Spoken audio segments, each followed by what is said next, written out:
Boa noite, amados. Graça e paz em Cristo Jesus. Estamos reunidos mais uma vez para cultuarmos ao nosso Deus. Espero que você tenha observado aí o nosso roteiro, feito as leituras, também momento de louvor.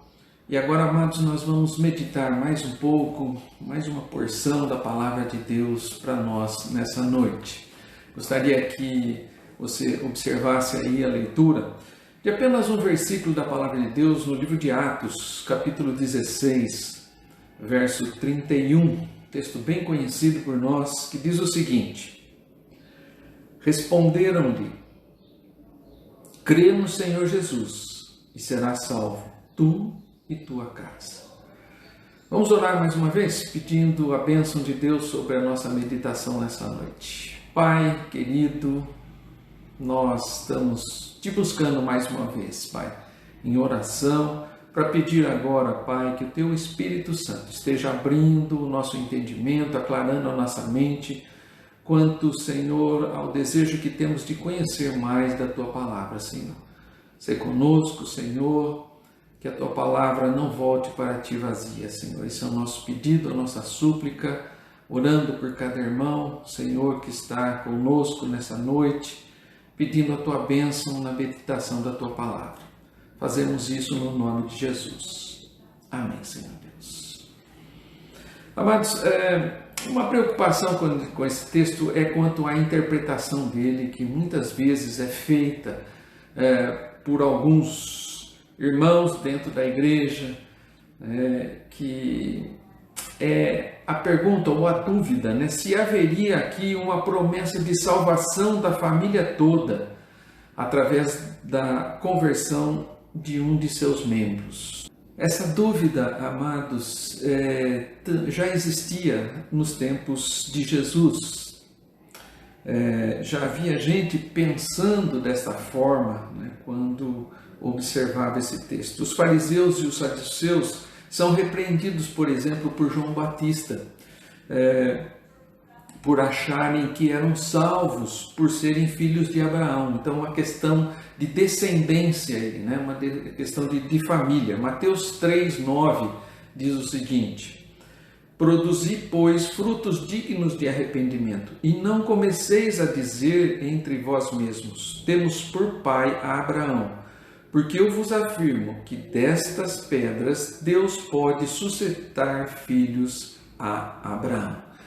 Então João Batista está recriminando aqui os saduceus e os fariseus, porque pensavam desta maneira também, que a questão do sangue e da descendência dava a eles o direito, ou estavam numa posição confortável de terem a salvação, porque eram descendentes de Abraão. Em segundo lugar, amados, essa interpretação contraria os textos bíblicos que afirmam que a salvação é individual.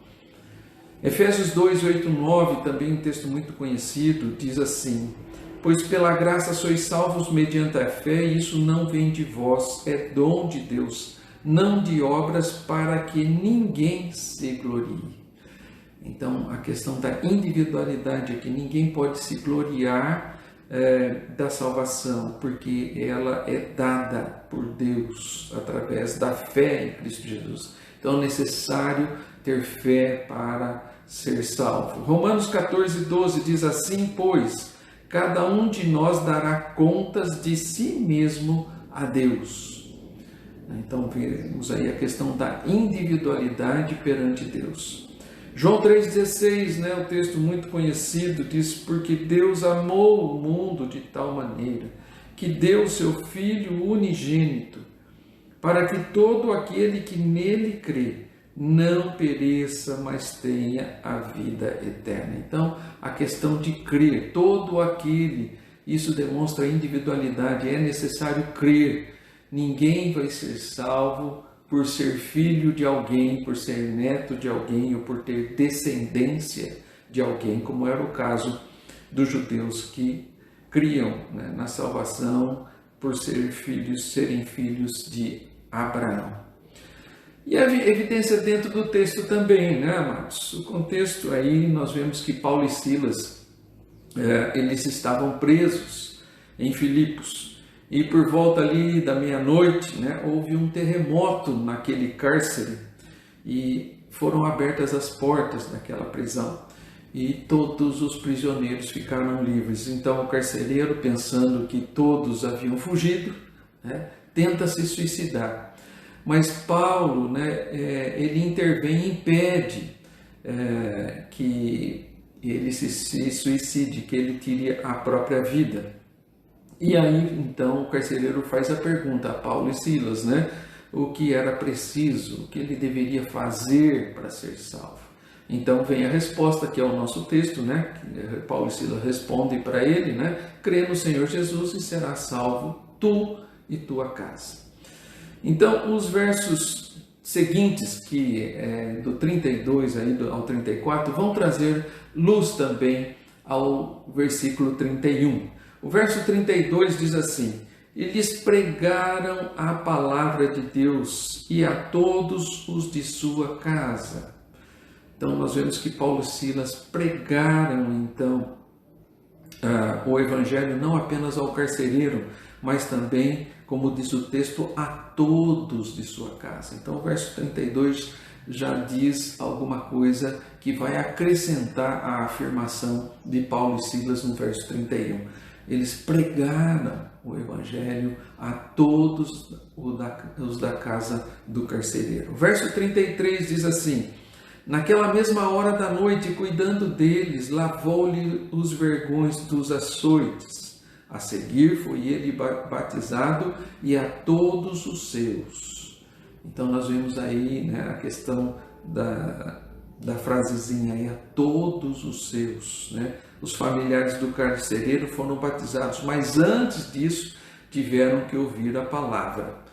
Então, não foi apenas um ato, né, dependendo da conversão e do batismo do carcereiro, mas foi um ato onde todos ouviram a palavra e depois todos foram batizados. Verso 34 também nos ajuda a entender, diz assim: então, levando-os para a sua própria casa, lhes pôs a mesa, e com todos os seus manifestava grande alegria por terem crido em Deus. Então, não apenas o carcereiro, mas todos os seus manifestaram alegria naquele momento por terem crido. Não apenas, né, a questão da salvação, mas por terem crido. Então, aí mostra que eles ouviram a palavra, foram batizados, ouviram a palavra, creram e foram batizados. Então, a questão aí foi completa com relação à família do carcereiro, né? Não apenas ele ouviu, ele creu, ele foi batizado e assim a família também foi batizada, né? Mas todos os seus ouviram, creram e foram batizados. Portanto, amados, o ensino do verso 31 não é uma promessa de bênção, de salvação hereditária ou familiar, né? Isso não está em conformidade com o restante da palavra de Deus. A leitura isolada do texto, né, tirada do seu contexto, tem provocado muita distorção e ensino de doutrina contrária à vontade e propósito de Deus.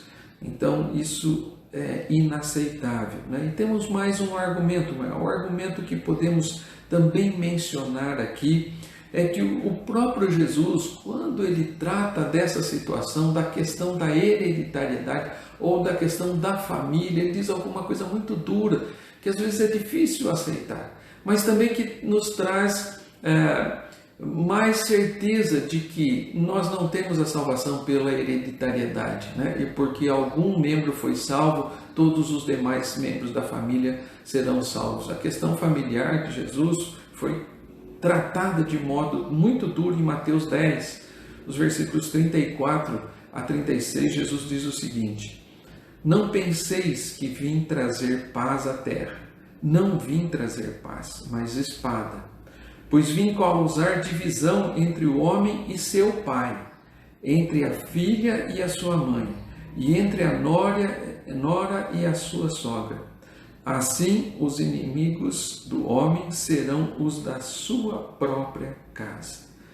Então, amados, aqui está, né, que a questão familiar não é princípio de salvação, ou seja, não é porque nós nos convertemos ou algum membro da família se converte, todos os demais membros da família também serão salvos.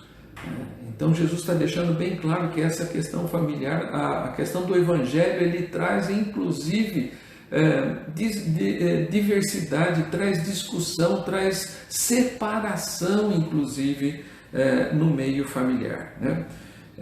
Então, amados, seria muito, né, para qualquer ser humano, seria muito, né, ter a responsabilidade pela salvação de alguém. Primeiro, que ninguém tem esse direito e ninguém tem esse poder. Segundo, seria muito, amados, nós não podemos salvar nem a nós mesmos. A graça, a salvação é dom de Deus para as nossas vidas através através da fé em Cristo Jesus. A Bíblia não promete a salvação de todos da família. Entretanto, amados, também podemos pensar que isso não significa que um pai ou uma mãe ou um filho que é alcançado pela graça em Cristo Jesus não tenha uma influência espiritual sobre os demais membros da sua família, né? Isso também tem que ser visto, amados, e tem que ser olhado como bênção.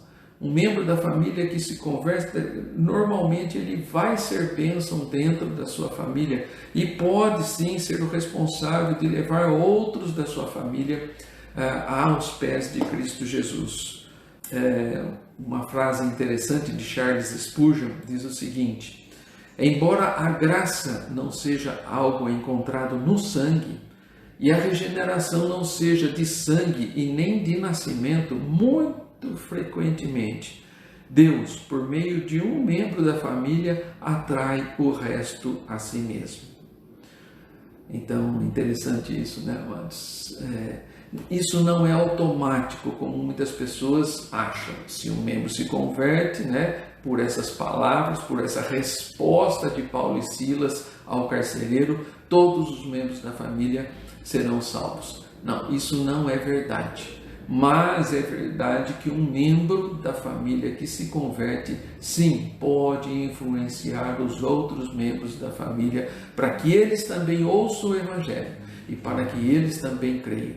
Mas a experiência é individual. Eles vão ter que ouvir, eles vão ter que depositar a sua vida nas mãos de Cristo Jesus, crerem em Cristo Jesus através da fé que é dada por Deus. Então, sim, aí esse membro, tendo a experiência com Jesus, também vai ser salvo.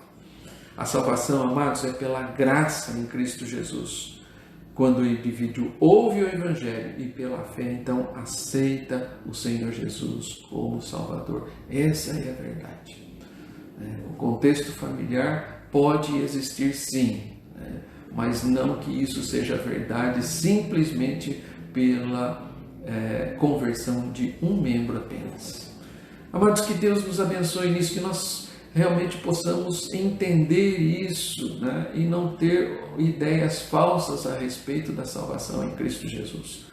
Todos os que são salvos ouvem a palavra, né, e através de ouvir a palavra, então Deus nos dá a fé e nós cremos em Cristo Jesus, e aí sim somos salvos.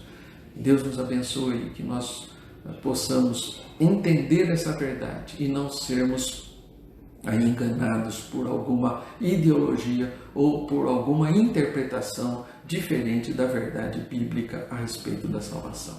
Que Deus assim nos abençoe. Amém, amados.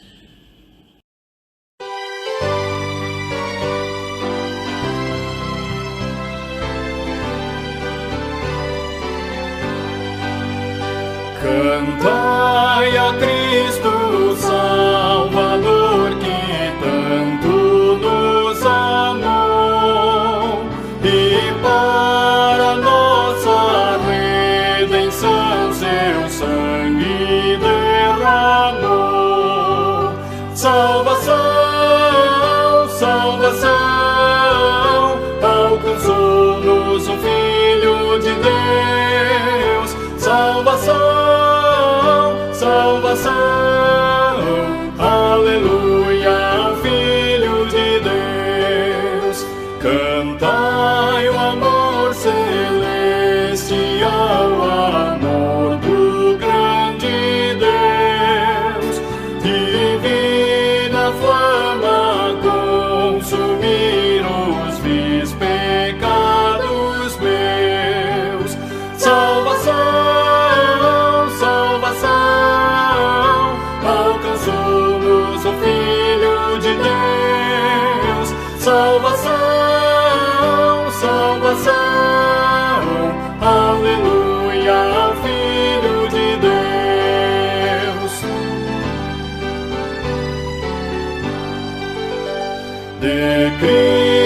excelso e fim do amor, ó, vinde publicai, e dele a grande salvação a todos proclamai.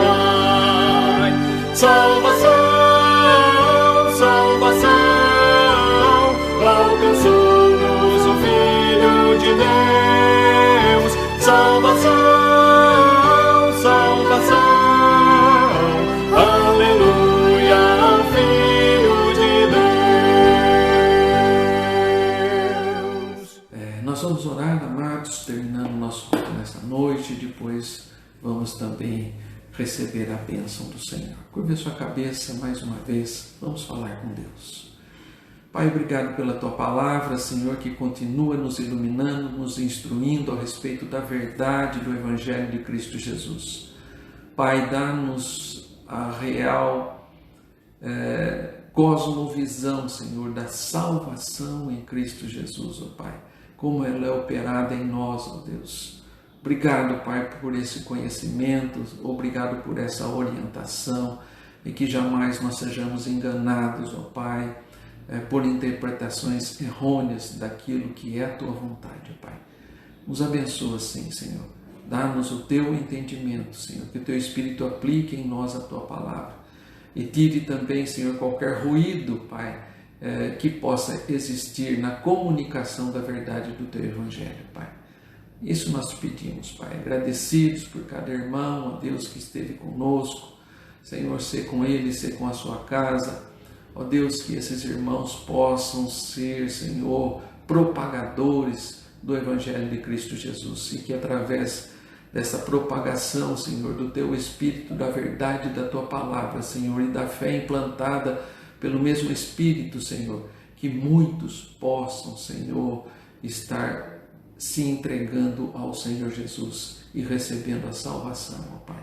Obrigado, Senhor, por esse momento. Obrigado por tão grande bênção na nossa vida. Nós oramos assim, agradecidos em Cristo Jesus, o nosso Salvador. Recebei a bênção, amados. Que a graça, a maravilhosa graça do Senhor Jesus, o amor eterno do nosso Deus e Pai, a comunhão, a consolação, a iluminação e o poder para testemunhar do Espírito Santo de Deus esteja sobre vós e com todo o povo de Deus, hoje e para todos sempre. Amém e amém.